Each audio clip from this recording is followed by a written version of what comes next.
wọ ní ó wọ ibà ni gbogbo àgọ́ ara èèyàn tọ̀ délẹ̀ látòkè délẹ̀ kò jẹ́ bó ti jẹ́ o. Nigeria is facing a healthcare crisis with inflation on the rise and major pharmaceutical companies like GlaxoSmithKline leaving the market. The cost of medicine is rising beyond the reach of many. Mo lọ sí hospital nígbà tí mo ní ibà jẹ̀díjẹ̀dí tí mo lọ sí hospital tí mo lọ síbẹ̀ mo gba abẹ́rẹ́ wọ́n fún mi lómi ṣùgbọ́n àṣẹ̀yìnwá àṣẹ̀yìnbọ̀ àgbo ni mo padà lò mo padà fi kí ọ kìíní. Desperate for alternatives, countless Nigerians are turning to traditional medicine. But this choice is not as simple as it once was. Ẹ rí pé kìí sí ìtóbi àwọn ńláńlá rẹ̀ àwọn ará sọ́ọ̀mìlì wọ́n wà ń gbé àwọn ló jẹ́ kí gbogbo àwọn ọjọ́ ọmọ wọn báyìí tí wọ́n fi ń ṣèwúlò fún igi ìkẹ́lé àwọn ní fà á eléyìí tó kéré yìí àwọn ńláńlá rẹ̀ wọ́n ti jẹ ẹ wá wò láńlá àwọn ìdí ńláńlá rẹ̀ tó ń gbé ẹ wá máa wo àwọn àpẹẹrẹ wọn gbé tòun yìí o. Deforestation is stripping the land of medicinal plants crucial for these traditional remedies.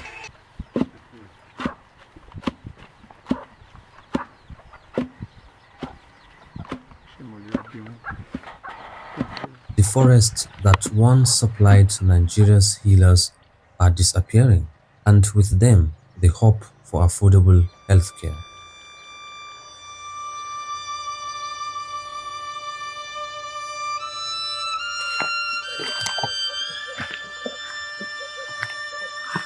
Gẹ́gẹ́ bí ọ̀rọ̀ tá a sọ fún eléyìí àyín náà ni ẹ rí i pé wọ́n ti gé àwọn ará sọ́ọ̀mìlì àwọn náà ní gé ní gbogbo ẹ tí wọ́n ní òfin jẹ́ ó jọ ojú kan náà papọ̀ làwọn fi ń mú un lọ bẹ́ẹ̀ àti káàkiri bẹ́ẹ̀ ẹ rí i pé wọ́n ti gé wọ́n fi ń kẹ́lé ni ó sì wúlò fún àwọn egbòogi tá à ń lò fún gbogbo ibà ara líle jẹ̀díjẹ̀dí ó wúlò fún bẹ́ẹ̀. Èmi gba àgbo gbọ́jú oògùn lò torí oògùn òyìnbó téèyàn bá lò fúngbà díẹ̀ ni tí bàbá mú yàn téèyàn bá lo oògùn òyìnbó yọkàn lé lọ láàrin bíi ọgbọ̀n ìṣẹ́jú ní tó bá yá tó bá fi di pé ọba tún di bíi pé ó di bí ìrọ̀lẹ́ òtútù tún bẹ̀rẹ̀ nìyẹn ìbá tún ti dé téèyàn bá mu àgbo téèyàn tara má gbo gbígbóná ni tútù ni téèyàn mú so èèyàn máa tọ́ pọ̀ mọ́tọ̀ so gbogbo àìsàn yìí yóò kó lára ènìyàn. Gbogbo ẹ̀ lówó rẹ̀ ní ewé gbogbo àwọn bí ńlá ni òfin fi tòsí mọ́ ẹ fi rí wọ́n ń gé mẹ́rin lóríṣiríṣi wọ́n lọ rẹpẹtẹ nígbà bá tún déwájú tá a débi àwọn yòókù ẹgbẹ́ sọ́dọ̀ mi nígbà bá déwájú tá a débi àwọn yòókù a tún máa fi hàn yín lọ ẹ̀yin ni ó ti rí i pé àwọn yẹn àwọn ni wọ́n ń jẹ́ kí ọ̀nà ẹgbẹ́ ó jìn mọ́ gbogbo àwọn egbòogi tí tá à ń lò kí ń wúlò fún wa ní àgọ́ ara tá a fi ń ṣe ara líle pé jẹ̀díjẹ̀dí àti ibà jẹ̀díjẹ̀dí náà sì ní bí ibà tó bá ti dé pé jẹ̀díjẹ̀dí tára bá ti ń ròyìn láti èékánná ẹsẹ̀ dàgbọ́ ara òun ní bíbà ọ̀jẹ́ bó ti jẹ́ o òun ní máa ń bí ibà jẹ̀díjẹ̀dí òun ní bíbà. Malaria and typhoid, two of the most common illnesses in Nigeria, are often treated with traditional remedies made from plants in local forests. A ti ní àwọn cases àwọn bíi malaria, typhoid àti lo àwọn oògùn lóríṣiríṣi wọ́n ti fún wa ní pattern wọ́n fún wa ní injection wọn bí àtúgbà drip sí. Wọ́n á tún wá lọ́ bá wọn jáde gbà pẹ̀lú gbogbo nǹkan tí ẹ ti lò fún wa láti ṣe gbogbo láti náwó tó ẹ pé ó dà wọ́n gba abẹ́rẹ́ ó ti sú ẹni tó gba abẹ́rẹ́ gan tó bẹ́ẹ̀ mo ṣe wá padà lọ sí ilé ní ìwọ ọkọ mi pásọ wípé wà lọ lo àwọn àgbo yìí owó wàhálà tẹkúra yẹn sí pẹ̀lú abẹ́rẹ́ tẹ́ wọn máa gbà ní gbogbo nǹkan pátá láti tọ́jú àwọn ọmọ yín àti àwọn ọkọ yín so ìgbà tí wọ́n á padà lo àwọn àgbo yẹn lóṣìṣì tẹ́ pé mo tiẹ̀ náwó púpọ̀ rárá so wọ́n ṣàka gbogbo ẹ̀fún tí mo lò bí àná ọjọ́ mẹ́ta mo ti rí yàtọ̀ gbogbo ara ríro tó máa ń ṣẹlẹ̀ tẹ́ pé ó ń lọ tó ń persistent tó ń lọ tó ń bọ̀ yẹn gbogbo yẹn ó padà suppress gbogbo. tí àwa máa ń gbogbo àwọn traditional medicine táwa máa ń ṣe kò dàbí oògùn òyìnbó yàtọ̀ síra wọn ìdílé ní síta bá ti fún injection nísìnyí lẹ́yìn 2 minutes ó ti bẹ̀rẹ̀ iṣẹ́ traditional medicine táwa ṣe òjú bẹ́ẹ̀ o traditional medicine òun náà ni pé ẹ lè bẹ̀rẹ̀ sí ní lò sí kó jẹ́ pé yóò tó bí 3 days after 3 days lẹ́yìn tó bẹ̀rẹ̀ iṣẹ́ because òun lọ gbé láti pìlẹ̀ kò sí pé yóò press it down kó bẹ́ẹ̀ kẹ́ni yóò kàn máa láìfù káàkiri o òun sì báyẹn o traditional medicine táwa bá ṣe yóò lọ gbé láti pìlẹ̀ àti pìlẹ̀ yẹn ni ó ti gbé títí tó fi ṣe kí ni o tó fi clear rẹ̀. In Oyo and Kwara states, where these diseases are prevalent, people depend on the traditional medicine now more than ever. But with fewer medicinal plants available, these remedies are becoming harder to come by.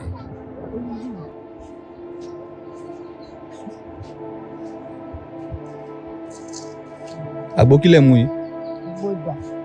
Tó bá jẹ́ pé ti bà ní tí bàbá mú yàn tá a bá ti já gbogbo ẹ̀ mọ́ra wọn tá a sè é so á mú láàárọ̀ á dẹ̀ fi wẹ̀ tó bá tó di ọ̀sán a máa mú tó bá tó dalẹ́ tá a bá jẹun tán a máa mú pẹ̀lú gbọ́dọ̀ tó bá jẹ́ pé ibà ní o ó máa lọ ó máa lọ so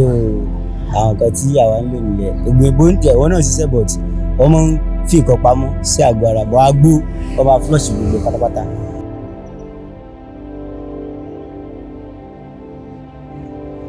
Gbogbo gíná ti gé tán àgbo ti scarce báyìí a ó wọnú gbó sáwọn ká tó ràgbó gé báyìí àyàgbọ́n dà wàhálà mú lò tẹ̀.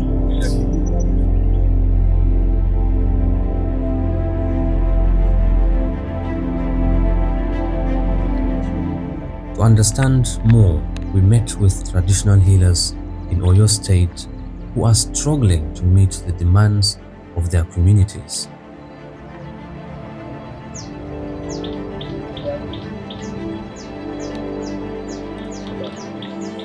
Eléyìí ewé dógóyárò ni a máa ń lò fún bà gbogbo lè fi ara ewé àbàfẹ́yìn náà òun náà kú lọ́wọ́ tí a máa ń lò fún ibà fún eegun ara líle ọmọ àti déńdé àtàgbàlagbà tọ́míkẹ́ àtàgbà kò sẹ́ni tí ò lè lò bí a bá fi lágbo tán ewé ìpẹ́ta yìí ewé ìpẹ́ta tí mo fẹ́ já yìí o òun náà egbòogi ara líle ni òun là ń pè ní ìpẹ́ta ẹ ti ìpẹ́ta nìyí eegun tára fi le ni ó wà fún àgbo tí a máa ń kì fágbo ó ṣe fún yẹ̀dí ó ṣe fi kó eegun ó le kí gbogbo bàárà kọ́tọ̀ dànù gbogbo bó ti wà fún nìyí tó eléyìí là ń pè ní ògùn ìsákọ́ eléyìí à ń pè ní ògùn ìsákọ́ ẹ ti rí pé gbogbo ara ẹ̀ báyìí ẹ̀gún ni à ń pè lógùn ìsákọ́ òun náà wà fún pé gbogbo lè ṣe ara àá sì ń lò fáláboyún pé tó bá dàbí ẹ̀kọ́ bá fẹ́ ní ìnira pé kí ọmọ bá fẹ́ dó dáadáa a máa ń lò fún un náà ní ìlànà rẹ̀ lọ́wọ́ bó jẹ́ nìyẹn. òun ní ewé àgàn ó táwọn wí ní à ń ṣe fún bà jẹ̀díjẹ̀dí òun náà ní bíbà ibà pọ́njúpọ́tọ̀ ibà ní ìrìnrìn ní ibà oríṣiríṣi ibà pọ́njúpọ́tọ̀ ibẹ̀ ibà lásán ibẹ̀ ó ṣiṣẹ́ fún òun tó eléyìí òun náà ó wọlé ibà náà là ń lò fún ó ṣiṣẹ́ fún tó eléyìí ewé dógóyárò ibà náà là ń lò fún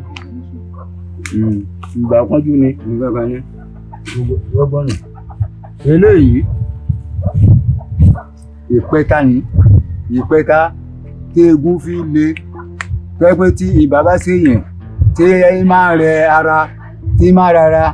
ẹ̀dàkùn ẹ̀ máa bá ọmọ ẹ̀ gún kínní ẹ̀ gbà lọ́wọ́ ẹ̀ tí máa rẹ ara pẹ́pẹ́ tí àlàáfíà bá dé tán tí eegun fi le dáadáa eré ìpẹ́ta òun leléyìí a máa ń kì í mọ́ ni torí tí bàbá gbọ̀n ńlá á fẹ́ kí eegun le dáadáa kí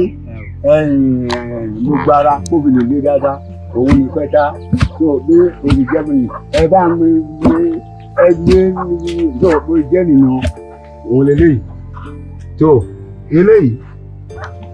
ibà náà lòun lè ń ṣe fún eléyìí ìfọn là ń pè ìfọn gbogbo kòkòrò inú ẹ̀jẹ̀ tó wà lágọ̀ọ́ ara pátápátá eré inú tú jáde òun náà òun ní máa ń fa àgọ́ ìpètò nígbà tí àgọ́ ara ọ̀bá lé dáadáa ní òye wẹ́rẹ́ kan ní kòkòrò kan ní dààmú yẹn tí ó fi jẹ́ pé ibà fi ń ṣèyàn tó fi yé wẹ́rẹ́ ní ìní ìfọn ni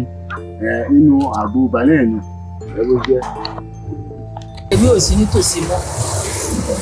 kò sí ewé nítòsí mọ́ ni irú ìgbà kan rẹ pé gbígbà kan ni tá a bá bọ́ sí bí sáìtì àwọn sáìtì yẹn a máa ń ráwọn ewé já ọ̀tọ̀ ọ̀pọ̀lọpọ̀ bí ta máa ń rí ewé já ń sìn ilé tí wọ́n ti kọ́lé sí gbogbo ẹ̀ so tá a bá nídìí ewé ń sìn a máa ń bẹ àwọn kan ni wọ́n á lọ ní oko wọ́n bá wa já wá tí wọ́n bá wa já wá á fún wọn lówó so bí a ṣe ń rí àwọn ewé yẹn sí nìyẹn kò dàbí ìgbà kan tí a máa ń rí já nítòsí even bó ṣe rí yẹn àwọn ewé mi wá dẹ̀ pé tá a bá rí níbí àwọn míì wá dẹ̀ pé a máa ń lọ bí Ṣakí a máa ń lọ ra àwọn bí ewé a máa ń lọ rà ń bẹ àwọn egbòogi míì a máa ń lọ rà ní Ṣakí a máa ń lò láti ṣe àgùntà ń ṣe. n kò jẹ́ yí pé tẹ́lẹ̀ ẹ̀kan tá a máa ń rí nítòsí àárín nítòsí mọ́ àwọn tá a bẹ àwọn náà máa ṣàròyé yí pé owó mọ́tò táwọn fi wọ mọ́tò lọ tí ẹ̀yẹ́ bá dẹ̀ di bọ́kẹ̀tì kékeré láti bá ìjọba dì sínú àpò ọ̀tọ̀ lọ́lọ́pọ̀ gba owó ẹrù yẹn ọ̀tọ̀ ni wọ́n gbowó orí ṣó ti yé yín ṣó bí àárín yẹn ṣe jẹ́ nìyẹn ohun tó ń fa tí àwọn nǹkan yẹn tó fi ń gbowó lórí nìyẹn pàápàá jùlọ irú àwọn ètò ọmọ mú dání ìgbà kan èdè la máa ń rà wọn pa nǹkan ìtàn tí mo mú lọ́wọ́ tí ó mú dọ́wọ́ yẹn tí mo bó tán nísìnyí nígbà kan tá a bára ilé máa ju bí 200 naira lọ 1,500 naira ohun tó mú dání yẹn àṣẹlọ́ra aláàánú ilé bá mi tí mo ń gbó lọ́wọ́ nísinsìnyí ẹ̀dùn yìí so bí tó ń fa àti àwọn nǹkan yẹn tó fi ń gbé owó lórí nìyẹn gbogbo nǹkan tá a máa ń rà bíi 250 bíi 500 tẹ́lẹ̀ àti ìsòmí ìsìn a máa ń rà bíi 3,000 3,500 even wọn lọ bá mi ra ìyèrè agolo kan wá láàrin 4,000 naira ni wọ́n ra agolo kan ìgbà kẹlẹ́ láti náírà 250 gbòdì kó wọn ló di 500 4,000 naira ni wọ́n lọ ra agolo ẹyọ kan wá fún mi lánàá.